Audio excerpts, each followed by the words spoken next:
Hey, everybody, welcome to Mike Meyers Ask Me Anything. I'm Mike Meyers. I'm here to talk about any kind of topic you want within the world of the CompTIA, primarily A plus, Net plus, and Security plus, but we can go, on either side of that world if you're at all interested. The purpose of this Ask Me Anything is simple. Here with this coronavirus, a lot of us are sitting at home and where you have our classes disrupted, pollen, not corona.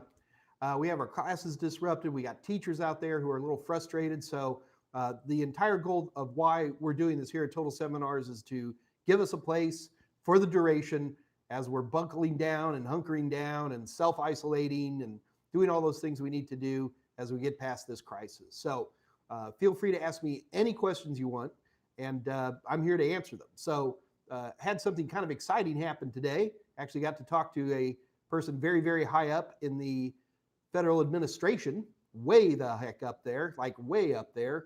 And it was actually pretty cool. And talking about some potential new products that might be happening down the pike. I can't say anything else. Can't even name a name, but it was kind of cool to be talking with some muckety mucks, Mike Myers knows everything about A plus, Net plus, Security plus. So anyway, that was kind of fun. It's been a wonderfully hectic day today. If you ever need to replace a sewer line, don't do it in Houston, Texas, man. That's all I got to tell you.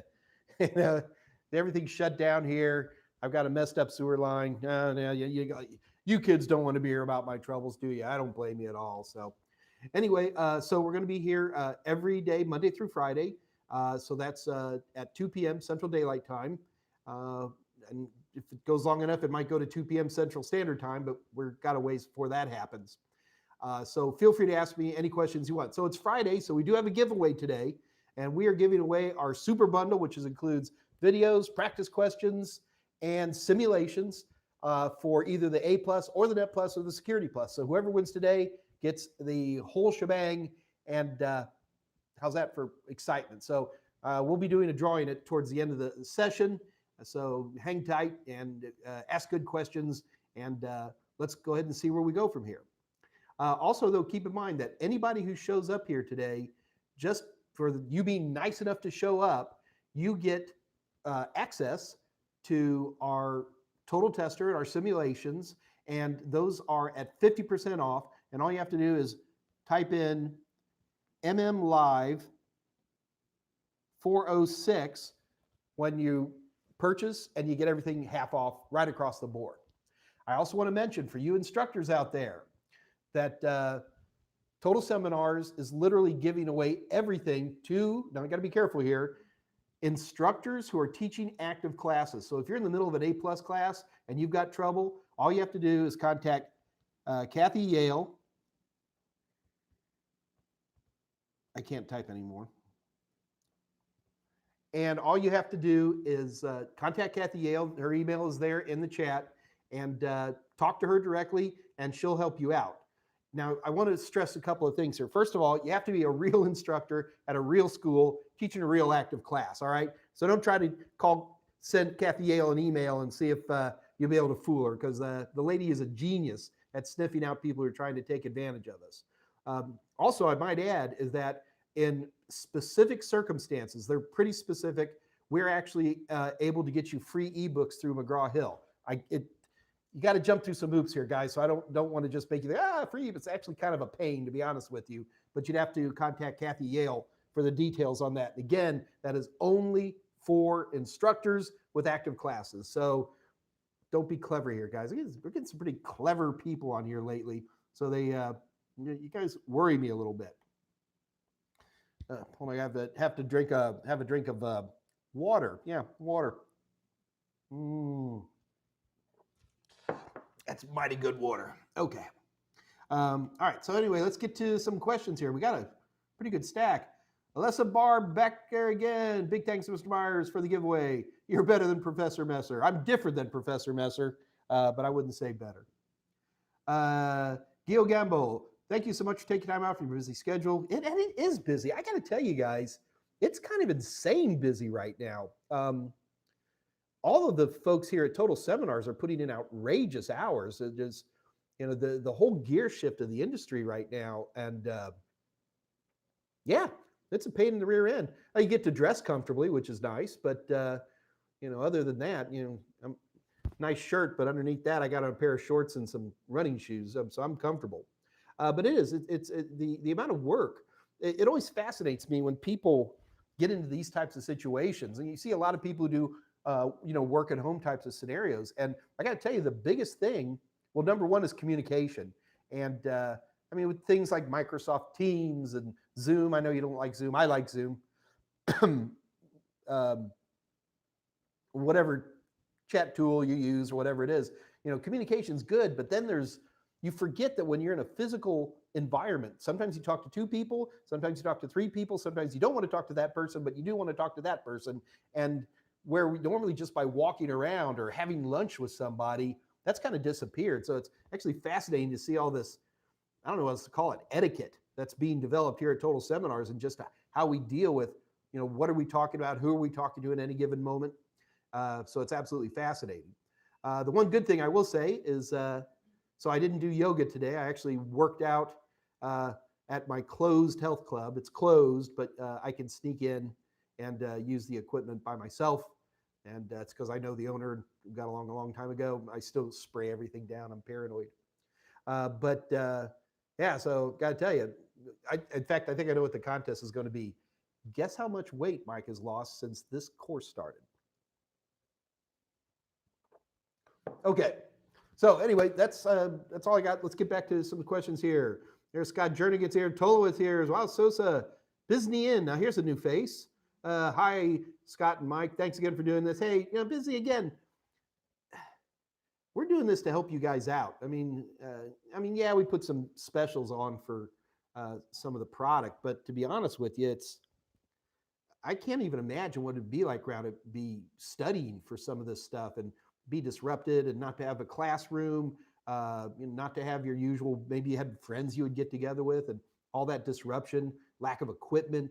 I can imagine it's got to be a real challenge. So, that's why we're doing this. We're here to help, and we're glad to do whatever we can do to help out. Diego Medina, hola.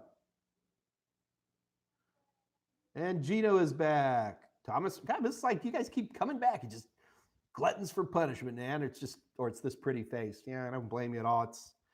I look at it in the mirror every day.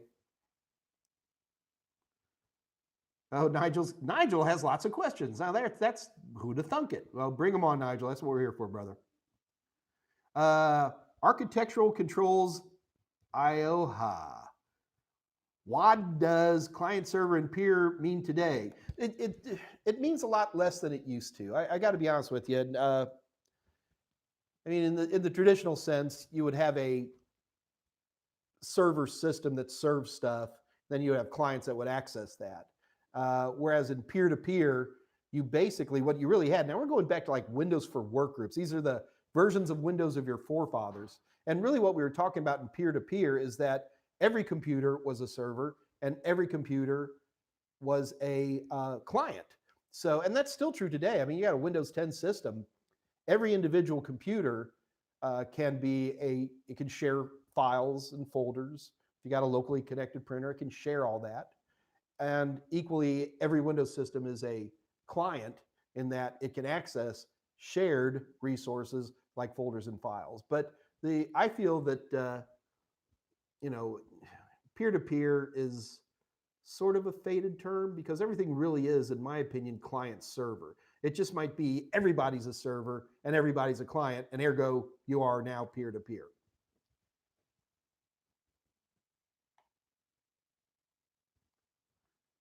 Gino, what's my favorite text editor? My favorite text editor is Notepad, of course. Oh, I'm being a smart aleck. Analytics platform. I usually use whatever graphical tool that particular distro throws up on top. Doesn't really matter to me. VI is Satan, and I hate it. I wish Michael Smyer from my office was in here, because that guy can make VI dance, and it's just like, Vim's a little better, of course, obviously. Emacs is fine. But on a Linux environment, if I was going for a terminal text editor. You know, a lot of them have edit built into them now, which is pretty convenient. Emacs is fine, probably. So Sir Grange, there's a name. This sounds great. Okay. I hope he means my sound sounds great. Notepad++, Scott Jernigan, now doing Vim on Linux. Look at him. Anthony Sassini, Kathy got you hooked up. No worries, dude. I was supposed to get some contact from some folks from yesterday, and nobody called me back. Why do I do that? I send somebody an email. There was a person, I don't know if you're on today, who said you had failed A+ 3 times. I mean, send me an email, and you're going to talk to me on the phone. I mean, no offense, guys, but how many book authors are going to talk to you on the phone? I mean, that's. I just feel bad somebody take a test 3 times, and if he didn't say that he was using my stuff, I'm guessing he is, but that's just silly and very fixable. Thomas Ham with CompTIA rehashing the new CoISA exam later this month. Are there any plans to update the Udemy course? Yeah, we've already got that in line and moving forward. The Corona's kind of messed us up. Obviously, we're not producing videos right now, other than moi. So there's going to be some delays. I'm hoping that CompTIA is also going to delay its rollout. So we should hopefully be okay, but I can make absolutely no guarantee on that particular issue. So we'll see what happens. Yeah, so Anthony, I'm glad things worked out for you. Kathy Hale's a good gal, and she's been working head of sales for Total Seminars for a long time, and yeah, she does the job. She's all right. Nathaniel, I look forward to Monday's lesson on mobile devices. Nathaniel, I got to warn you, we've been doing, so look, you understand that these little things we're doing here, these streams are kind of, what's the word I'm looking for? Off the cuff. How does that sound? So a lot of times when, I talk to you guys here about things you want to hear about and stuff like that, but then it was me and the brain trust of Total Seminars. So that's going to be Scott Jernigan, Michael Smyer, Dave Rush, for the most part, is for that type of stuff. We have other folks we turn to. So that we start putting this together, and it's interesting because we've all got different opinions on things. And so, putting this together gets to be a little bit interesting in terms of, how and what we're going to talk about. Here, I'm taking a long time to say something very simple. I can almost guarantee you that the conversation will roll into Tuesday as well. So right now, certainly Monday, we're going to be doing cool tools for smart devices, but be prepared that the same topic rolls into day 2. So it looks like Monday and Tuesday is probably going to happen, at least in terms of maybe dealing with more questions and things like that. So be prepared for probably 2 days. Now keep in mind, I'm not having some generic mobile devices course. What we're talking about are the types of utilities that I, Mike Meyers, popular author, uses to get work done on technology. So for me, most of the stuff really breaks down into 2 big groups when it comes to a smartphone. It's stuff that makes me not want to haul a laptop around.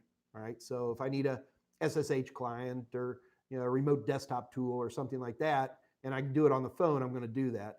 And then the other thing is there's a lot of tools out there where a smart device is the more obvious tool to be used. And so they're going to be utilities that are, network sniffers and packet capture. Yeah, there is no Wireshark for smartphones, at least as far as I know. Maybe somebody wants to double check me. Wireshark changes so fast, I can't keep up. And I guess there really is a third one, and that is diagnostic and utilities for the devices themselves. Making sure, people, nobody remembers all the MMI codes to, how do I get my IMSI or my IMEI, stuff like that. Yeah, you can punch those codes in. I usually just use utilities because I'm lazy. Tolowit, do you prefer air cooling or liquid cooling on PC building? Well, it depends who I'm trying to impress.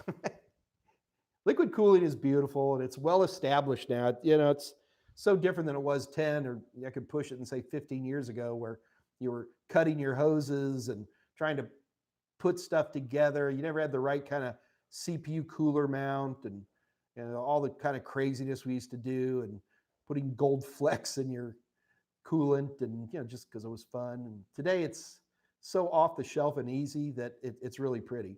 The only reason I'm going to use liquid cooling is, number one, I want to look pretty, and boy does it look pretty. And number two, I like silence. So those are the two big reasons. To me, even overclocking, you can use air cooling unless you're really going nuts.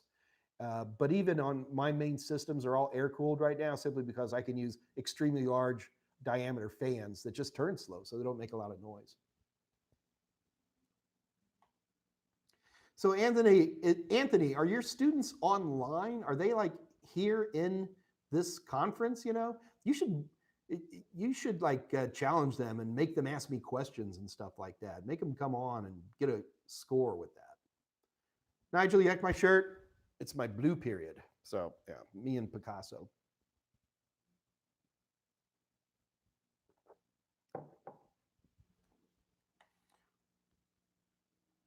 Architectural controls. Why do businesses and organizations need to subnet, and how does that translate to home networks? There's a simple little question. Okay. I rarely run into a situation in a home network where subnetting, in particular IPv4 subnetting, ever has to take place. The reason we subnet is because we need public IP addresses to support our servers. Got that? And you can put a server behind a NATed network and then use port forwarding, but that's a disaster. And it's very slow and outrageous latency, and we don't want to do that. Just that's not what's going to happen. So if you have some kind of server, what would be a server we'd see in even a small, like a VPN server? So people are trying to dial into the VPN, so that VPN has to have a public address. You don't want it to use the same IP address as your primary internet connection, so you set up some form of DMZ, and then you have more than one public IP address on there. One's just the connection so everybody can get on and off, and then there's another one where people use their VPN clients to dial into to make their connection. There's a lot of variance in here, okay, guys? So I'm just trying to come up with something simple and easy. At Total Seminars, we keep static VPNs open mainly for honeypots and just wacky stuff. We want to play around, SSH connections, stuff like that. So yeah, don't bother trying to hack it. Michael Smyer's got this stuff dialed down, baby. So don't even think about it. So in those types of situations, so more enterprise-based, what you're doing then is, you're not doing the classic calling up your local internet service provider, getting some kind of modem that's plugged in and it just goes. In those situations, you're talking about people who a lot of times, usually the first connection into the network is a switch. Isn't that crazy? So you have your modem, which then plugs into a switch, and then one connection on that switch goes through your firewalls and all that, but the other connections go to public-facing server devices. And yeah, isn't that crazy? Yeah, works great.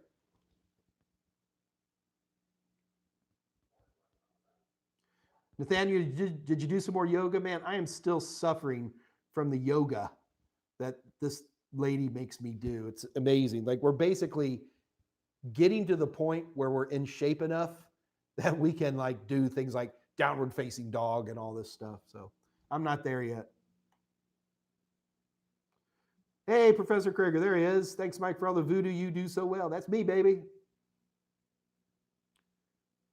And Caesar, hi, Mike. Hey, Caesar. Ernie Casillas. Hola, Mike. ¿Qué pasó? ¿Te nada tú? Ah!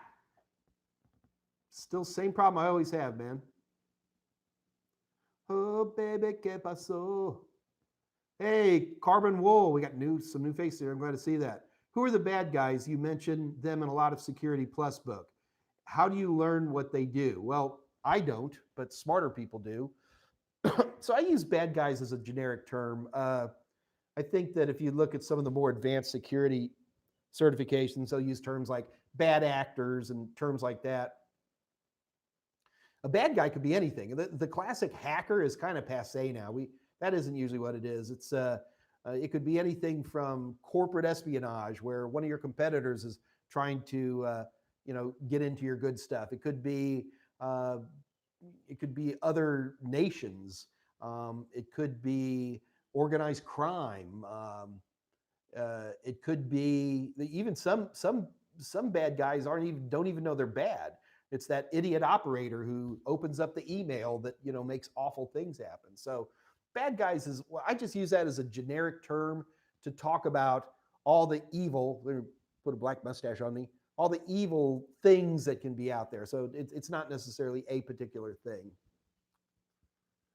How do you learn what they do? Well, I would recommend you start off with a good Security Plus course to understand even where and why to look. I mean, things like the common vulnerabilities database are out there. There are huge organizations whose only job in life is to find vulnerabilities and find bad guys and tell people about them. My Security Plus book goes through all that kind of stuff in great detail. Gino, we kind of like you and Scott and your brains. But you like Scott and you like me and you like our brains. Well, thank you very much. Nathaniel, what type of degree do you get? What type of degree did you get? Nathaniel, I'm in for a shocker. I do not have a college degree. So me and Bill Gates and Michael Dell, we were all about at the same time. I was just too busy working to bother with it. Most of the guys who work for me all have degrees. I just never bothered. I'm about less than 30 hours away from a chemical engineering degree. And I just never, why?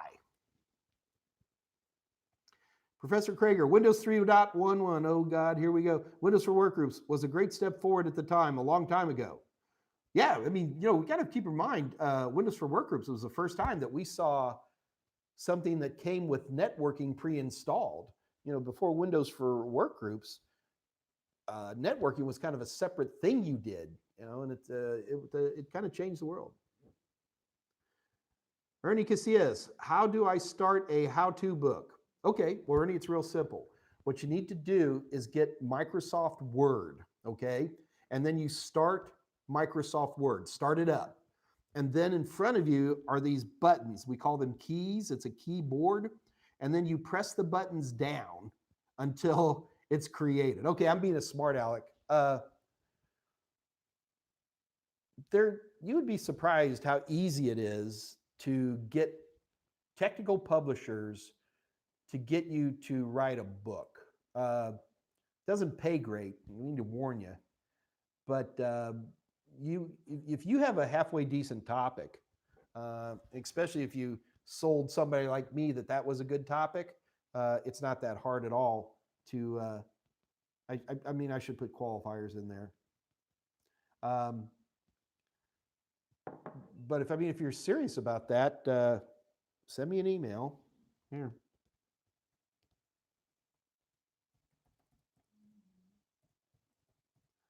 We can certainly talk about it. And yeah, the problem is, people are just like, oh, Mike, you have millions of books in print and all this stuff. And they're like, and then you hear this from so many people. It's like, well, I've got this great idea for a book.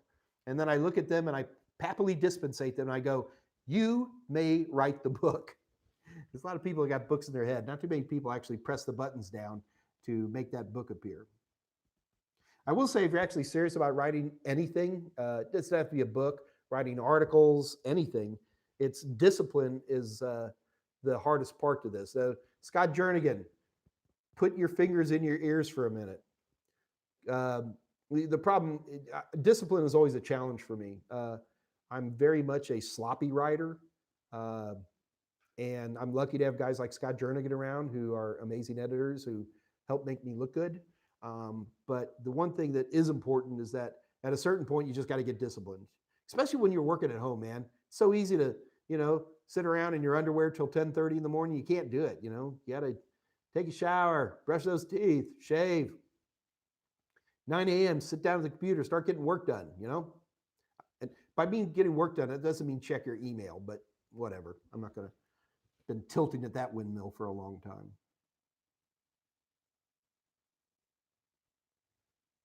Oh, so it was you, Ernie.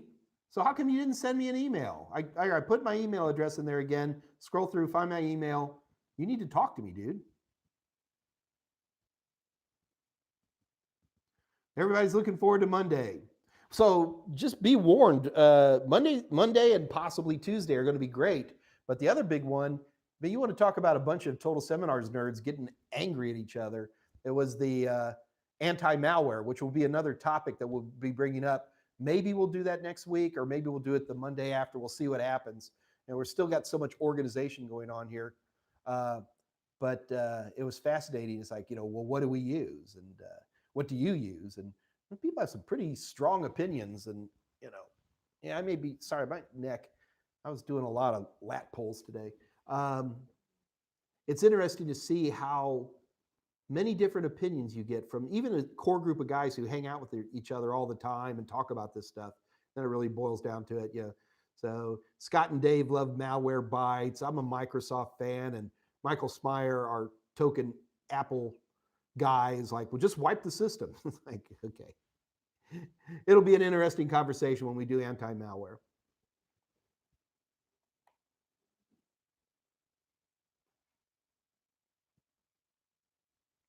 Oh, I just said that, Nigel. We're going to do it next week. Okay, for that. Yes, Scott, we are going to argue. Well, we always argue. When don't we argue?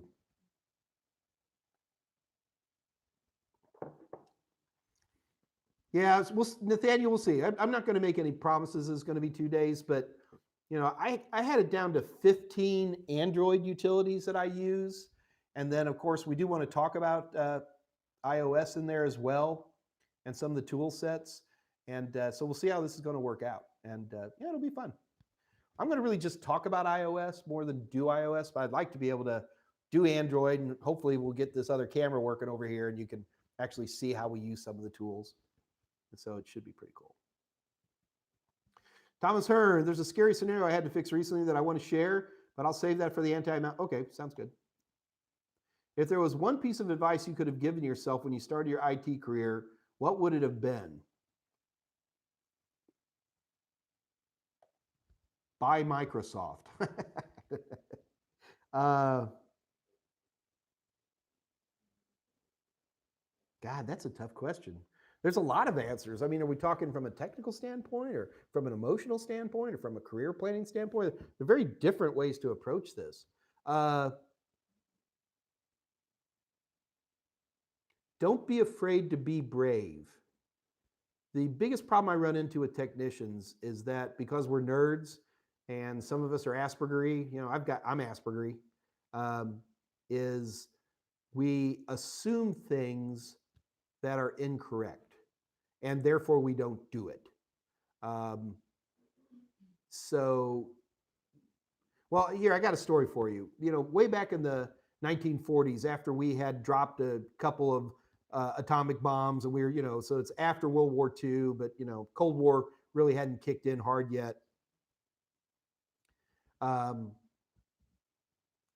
There was this guy, a captain in the United States Navy. His name was Hyman Rickover. And he was thinking about the idea, you got to understand a controlled nuclear reaction really only generates heat, lots and lots and lots of heat. And heat does one thing really, really well. It boils water. And if you boil water, you make steam, and you run steam through a turbine, and you can push propellers. So this Hyman Rickover guy, little guy, like 5'4", 5'5", probably weighed about $130. He started attending all these seminars. And these are guys like Oppenheimer were the guys doing these seminars. These were literally the fathers of nuclear energy. And Hyman Rickover was, everybody knows this guy. We've all met this guy in class. He's the one who sits up front and he's just constantly raising his hand, constantly asking questions. Everybody else is like, oh God, we'll never get out of here. Anyway, so Hyman Rickover was in some seminar and the teacher is finally getting a little fed up with him. And the teacher goes up to Hyman Rickover and goes, look, you're obviously an idiot. So I'll help you. So what I need you to do is stay after class so I can get you caught up to where everybody is. And Hyman Rickover, who had no pride whatsoever, he's like, yes, thank you. I will do exactly that. So 5 o'clock comes rolling around and Hyman Rickover's sitting there as well as the rest of the entire class. So the moral to this story is I applaud the brave person who has the guts to ask the weird questions, because when you do that, there are 5 cowards behind you going, oh, thank God he asked that question. So, I don't be afraid to be brave. The other thing, and kind of a corollary to that, is understand that you're going to break stuff, especially when you get started in IT and you're going to be doing screwdriver kind of work. You're going to break things. And if you're a coder, you're going to break things. You're just going to break stuff. It happens. It is part and parcel with our industry. I have broken millions of dollars worth of stuff over the years, and it's just what we do. And part of being brave is realizing that sometimes you're going to break stuff. And it's a sinking feeling, especially when you're trying to fix your grandmother's, hairdresser's, plumber's, cousin's hard drive, and they got their wedding photos on there, and you smoke it. And that's a tough one, man. But it's part of got to be brave, man. Yeah, be brave, and ask lots of obnoxious questions. Hey, Ahmad Reza. When you write technical topics, where do you start first? Well, at the beginning. You make technical topics very interesting to read. Some advice for tech writings. Okay, I'm ready for that one. The first thing you do when you're going to be writing something technical is you have to, if this is the ball of knowledge that you want to write about, you make sure that you know this much more. You need to know more than where you think you're going to go with it. So here in Texas, you got to go down in the gators, as we say. And it's not necessarily because you'll actually write about those topics, because they're going to be beneath what I call the black box. The black box in terms of technical writing is how far down in the gators does your reader want to go until you lose them, because you bore them with too much detail, and it doesn't really help them to get where they want to go. So once you get to that point, you create what I call the black box technically, and then you just say, underneath here be dragons. And most of the time, people are perfectly happy with that. And so there has to be some understanding of your audience. And by the way, you'll never write a technical article of any type where you're not going to get lots of criticism. Nerds are literally, well, what is a nerd? When we talk about what is a nerd? Well, we're curt. We don't speak. We don't maintain eye contact. We're socially awkward. You know who else is curt and doesn't maintain eye contact and is socially awkward? People who don't give a darn about you. Think about that for a minute. So you're coming up to the driver's license bureau, and there's some person, what do you want? The problem is you're not important.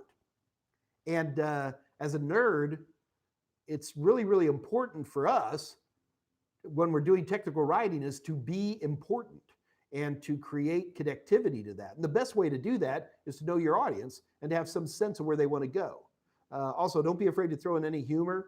And any editor who says you can't use contractions or says you cannot to split infinitively is crazy.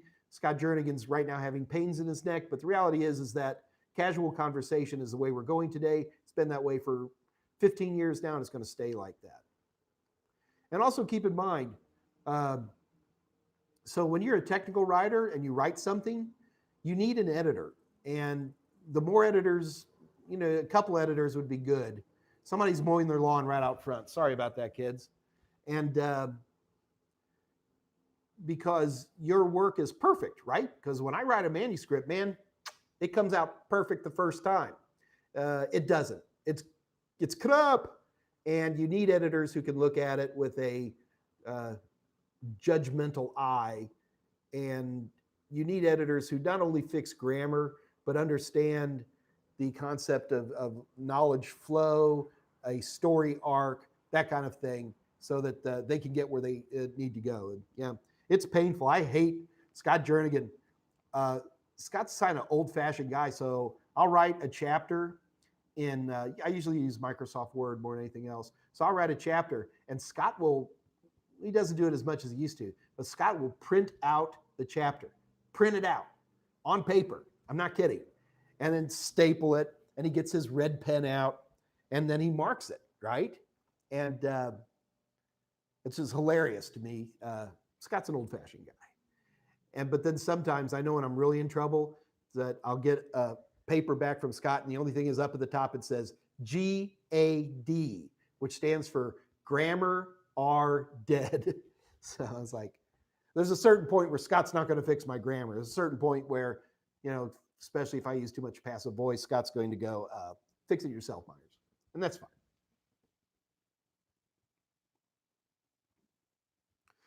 Ernie Casillas, I have huge test anxiety. I go blank when I start the test. Ernie, that's a big issue, man. I'm not going to lie. That, as I've said literally every time I do one of these, the number one reason people fail exams is test anxiety. So the only thing I can tell you to help get past that is, well, number one, use my practice test, which actually copy the look and feel of the CompTIA exam. The other one is, if you can avoid going to a testing center, do it.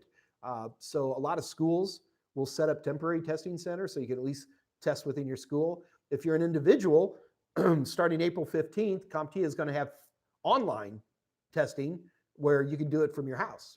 So anything you can do to get rid of the scary stuff is really, really important. And to me, the two ones is, number one, have an interface that you're familiar with. And number two, take a look at online testing, or if you're with a school, see if your school has what they call a Viewprometric Class B site, something like that. And practice a lot. Here's the other thing that people rarely do, and they should, especially if you're like you, Ernie, where you have a lot of test anxiety. Practice questions, okay? Right? So you got some test bank. Doesn't even have to be mine. Use whoever's you want. And you go through this test bank, and for every question that you see when you're practicing, write yourself a new question. Seriously. So here's a question, blah, blah, blah, blah, blah, and here's your 4 answers. Take one of the 4 answers and turn that around as the question. So if you have this, then what da-da-da-da-da-da. The practice of going through and writing your own questions based on questions you're reading is a really, really powerful tool, because, you have something, oh, here's a situation where port 25 is blocked. So then you're going to go in and say, okay, so I'm going to go in and block port 143. What does that mean? How does it work? It's a really, really powerful tool. And it'll settle you down a lot, because when you see the real questions, you're already kind of rewriting it in your head. The other one that people forget about is that there are standard multiple choice question strategies, which I am shocked to discover are getting forgotten. Little simple rules, like, for example, go through the entire test and answer all the questions you know. And if you don't know it quickly, skip it. The CompTIA exams do a great job of where you can mark a question for later. It's easy to do. You buzzsaw through there. You get all the questions you can first shot. If you're highly confident and you're a good reader, that's the other thing that gets people in trouble, is that they don't actually read the questions. And if you're that type of person, well, practice reading questions better. CompTIA questions are notorious for being, some little phrase that if you don't catch it, because you'll read a question and go, all right, so for IMAP, I need port, da-da, and you just quickly answer it, but maybe the question says something different. So you actually have to sit there and practice going through those questions and make sure that you're reading them properly. I'm not going to go through a big multiple choice strategy thing, right? I guess, why not? I could. All right. So you go through the first swipe. You answer all the questions. A couple of things. Number one, on A+, or on any CompTIA exam, always remember that CompTIA has the right to put in what they call beta questions. These are ungraded questions, and CompTIA has a nightmarish thing about putting these questions right at the beginning of every test.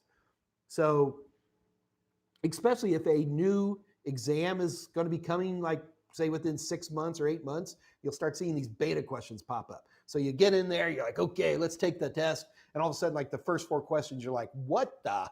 And you freak out, and you blame Mike Meyers for his terrible training materials, and you're going to go become a plumber because you make more money anyway. Don't do that. Understand that these are almost certainly beta questions, and go in, try to answer them as best you can, but don't panic about it. They're not marked as beta. You don't know where the betas stop and the real questions start. So just do your best shot at answering the questions. Also, keep in mind, nobody really cares what your score is on CompTIA exams. It's D for diploma, baby. So nobody cares. No one ever asks. I've never heard of it. I'm sure somebody could come up with a reason. So you're going to get some questions wrong. Who cares? Nobody cares. You'll do fine with all the other ones. All right, so you've gone through your first big swipe. So on your second swipe, you got to go a little bit slower, because most of the time, if you've been studying on any topic, when you're looking at a multiple choice question, you can almost always get it down to 2 answers fairly quickly, okay? And that's out of four questions. So you've got these 2 questions, and these 2 answers. It's one of these 2. Now, if you're ready to drill down and try to get the answer, then go ahead and answer it. Otherwise, just go through and drill it down to a couple of questions, and now you're back to the beginning again. Now you've done a few more. You usually go through a 3rd time, and it's the 3rd time is where you usually, those are going to be the tough questions, the ones you're not sure about. And you go ahead and answer them, and then you're done, and you're in good shape. Always remember that you should answer every question on a CompTIA exam, because no answer marks against you. On the simulations, that's the other big challenge. The simulations that are on the CompTIA exams are also right at the beginning of the exam, and people spend way too much time. I assure you that on all of the exams, if you ignore all of the simulation questions and do well on the multiple choice, you're going to pass. What terrifies me is you see people who get all into this, and they're sitting on question number 1, there's some simulation, and all of a sudden, tick tock, 20 minutes have burned through. So you got to, be smart about your time. My usual rule is spend no more than 3 to 4 minutes on an individual simulation question. There's some variance in there, but it gives you an idea.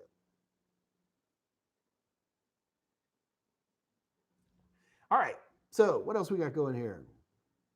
Boy, I went on a little tirade there, didn't I?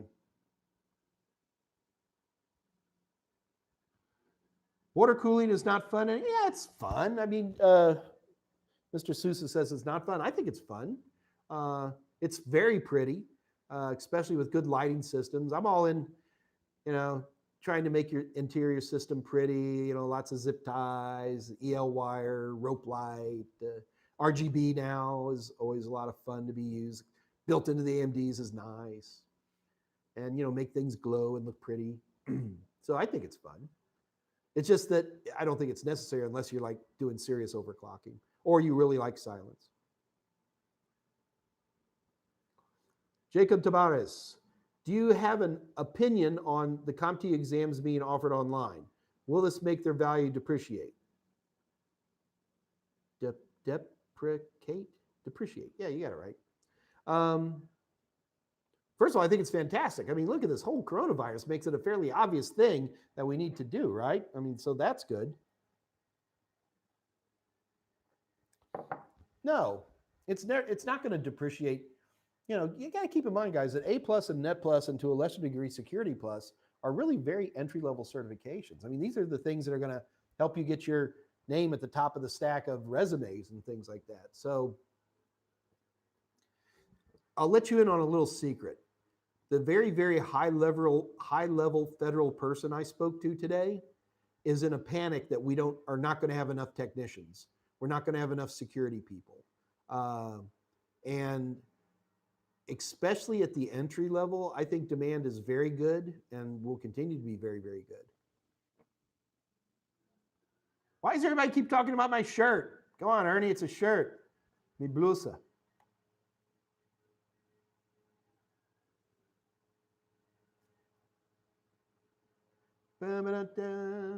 Man, I'm sorry. Can you guys hear that stupid lawnmower?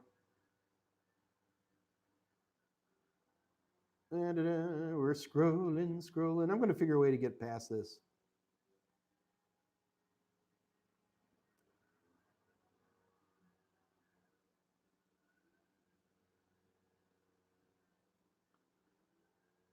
Okay, bear with me, guys. I'm sorry. All right. Sith Lord, does your book cover the exam questions? Yes. Now, you know what? No, it doesn't. Here you go. Here, you want a shocker? No, I'm never going to hand you any exact questions for any CompTIA exam. I'm going to get real close, though, brother. I mean, real close. And I'm more interested in you becoming a good technician. So if you can be a good tech, you can answer any of the questions. So to me, that's the important thing. No, but I don't copy. I certainly don't. CompTIA has actually had people arrested. It's been a long time, but they have done it.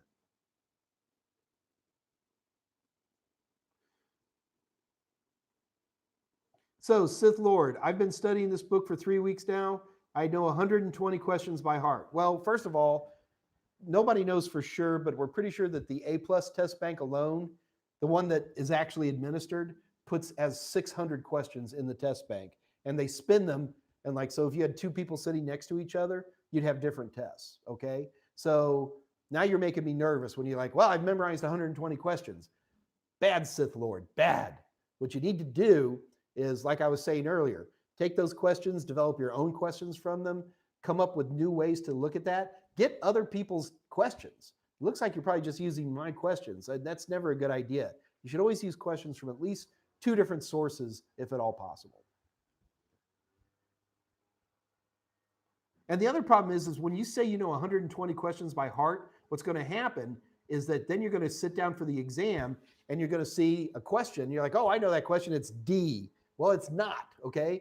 They're not identical questions. Read the question. You'll know the answer, but it always terrifies me when people say they're memorizing questions, because then they don't do well. Daniel Wilson, hey, Mike, just to follow up on yesterday. Don't work with Department of Tech yet currently. Don't work Department of Tech yet. Currently, I do work for the city. Oh, yeah, okay, I remember this, Daniel. Help manage security cameras and key cards for all government buildings. I got to tell you, guys who are marching around with screwdrivers doing, physical security stuff like key cards, it's not a bad business to be in. Gino, I don't understand why one would use dumps. I want to learn stuff, not just pass the certs. Well, I agree. I mean, that's certainly my opinion on this stuff too. The only thing I could come up with that would make sense to use brain dumps is what you're talking about, is that you could use those as more practice questions, but don't use them as like, this is on the exam. It's not going to work that way. That would be literally the only thing I could come up from. So Daniel Wilson came from the AV world, run all the mayor's press conferences and help with broadcasting. Yeah, okay, it's good stuff. Gotcha, understood. The Bryce man, we had a guy hack the system to prove the company he needed an IT job. He got fired instead. Yeah, it's not funny. The old hacker attitude, which back in the early '90s was kind of a badge of honor, is now. Sorry, I'm watching lawnmowers. It's that things are so serious now. It's a very serious world we live in.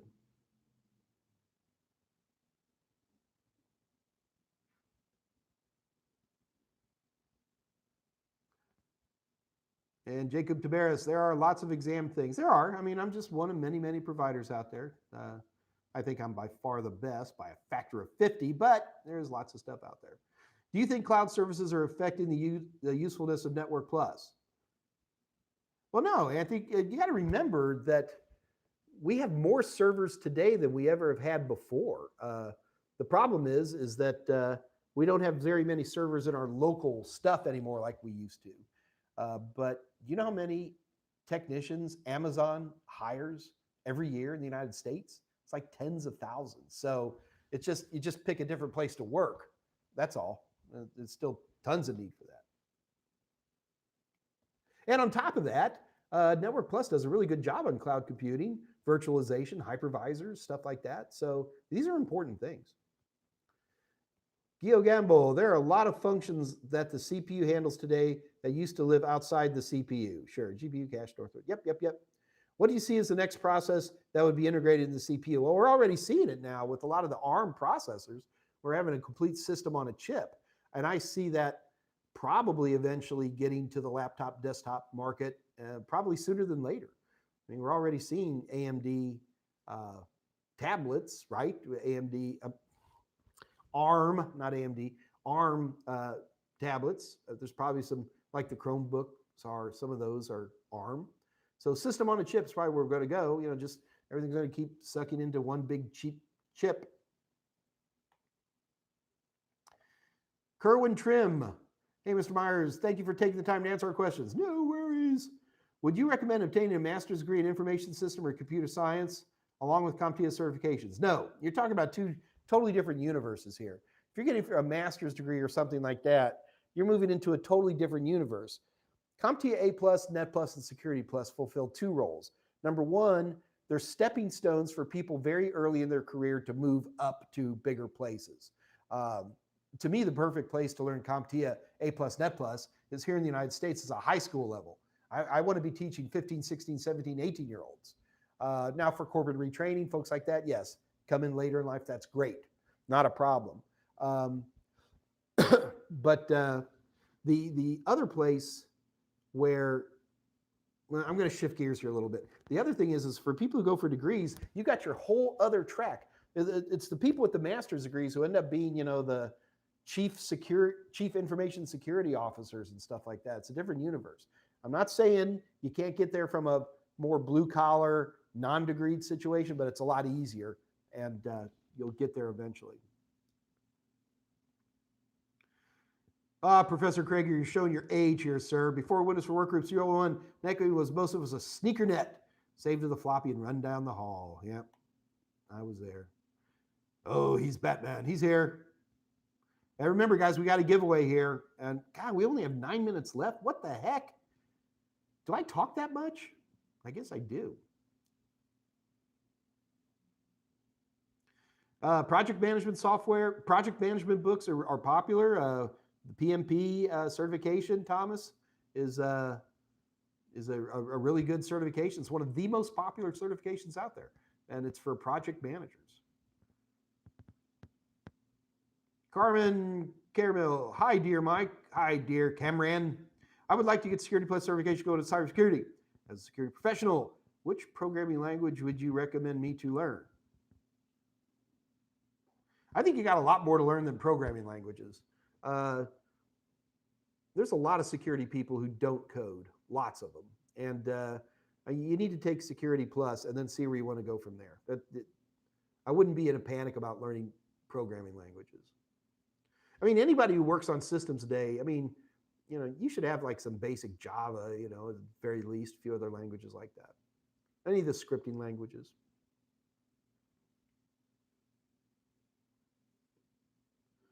Is it possible, to tell in advance what apps I'm using? Well, not anymore.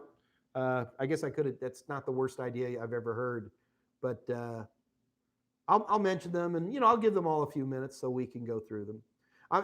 Look, I've already decided. I'm going to take my time through these, and if it takes 2 days, it takes 2 days.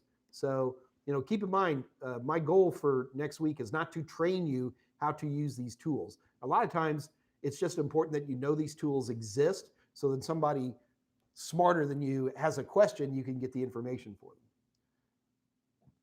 But that's not a bad idea, Mr. Sosa. I wish I'd have thought of that.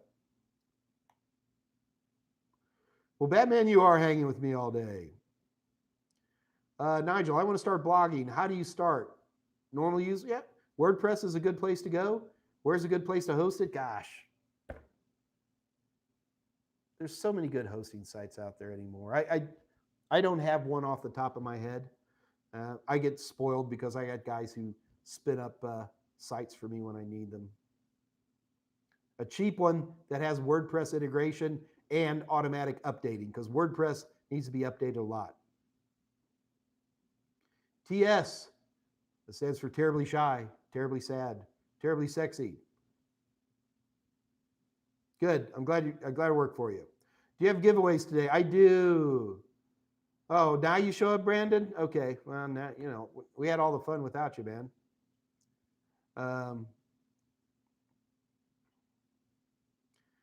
What would Alan Turing think about present-day computing encryption? I think he'd be really happy with that. I've actually been to Bletchley Park in outside London, where they made the machines that crack the Enigma code. Absolutely fascinating.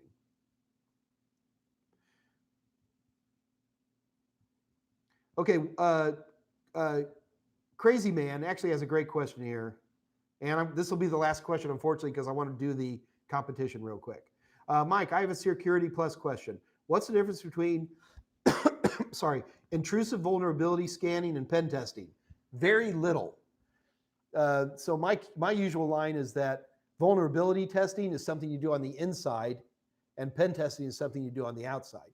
You tend to do vulnerability testing with your own in-house people. You tend to do pen testing with outside people who are trying to punch in. But that's actually a fascinating question because most of the tools that vulnerability scanners use are the same tools that pen testers use. It's just a matter of where you are. Are you inside the enterprise or are you outside the enterprise? We got 5 minutes. I can get 1 or 2 more questions in.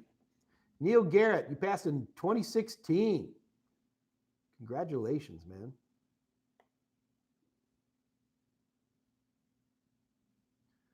So, Ernie, you set yourself a date. Good for you, brother. I was also a basic programmer in 1984.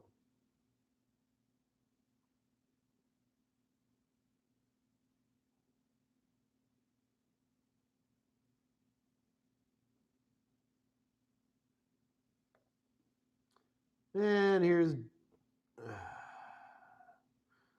sorry, Jacob, you're sitting here. I say nice things about Professor Messer, but you, unfortunately,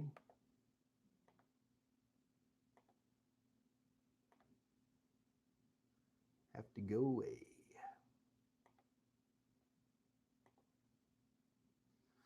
All right.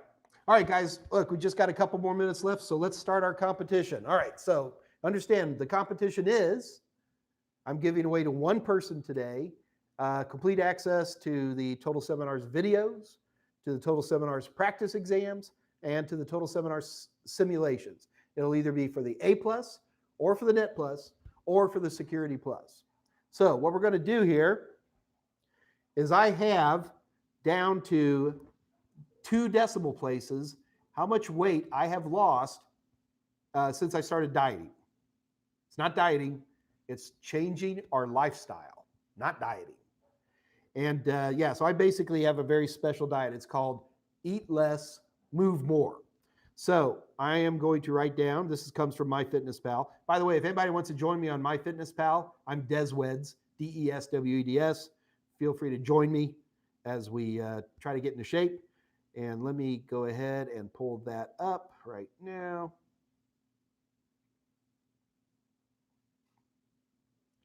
And this is in pounds, guys. So just to help you out a little bit, this has been basically in a 2-month period, and I have been very aggressively changing my lifestyle. So I'll give you a clue. It's more than 5 pounds. It's less than 100 pounds. All right, so here we go. Everybody, let's see what it is. Helvey Marcus, come back tomorrow and I'll answer that question for you. How much weight has Mike Meyers lost?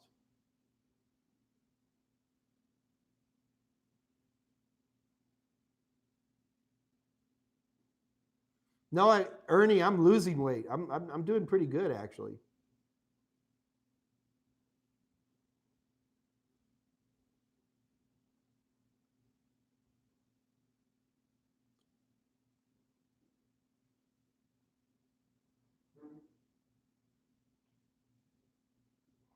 Okay. And that's it, because people are now doing doubles, so I'm going to stop that. Ooh, we got some close ones here. I got to do some math. Wow.